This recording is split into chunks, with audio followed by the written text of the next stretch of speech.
CNN hosts were tear-gassed live on the air in Ferguson. But believe it or not, that's not even the biggest aspect of this story.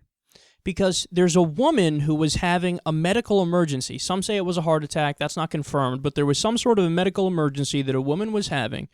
And people were bringing this woman to the cops to get her medical help. And what did the cops do? They responded with violence. We're trying to stop it. Protesters are coming down. They're moving this woman, apparently. A woman in the crowd here has been There's a woman in bad distress. They're bringing her down. With something. They're trying to get help from the police officers.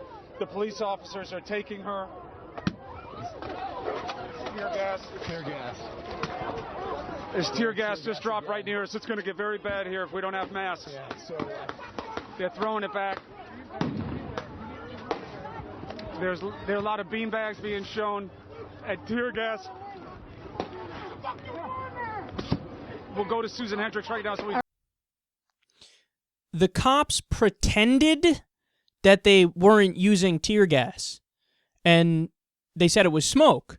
The CNN hosts, after a while, were like, no, this is tear gas. I know what tear gas feels like. This is tear gas. And then later on, they're like, no, it's smoke, and but maybe at some point we used a mix, and okay, yeah, we were using tear gas. So what they did is they lied to the media. To the media, they were like, no, we've cleaned up our act, we've undergone sensitivity training, and we know not to use an iron fist anymore. We're going to be much more kind in our approach.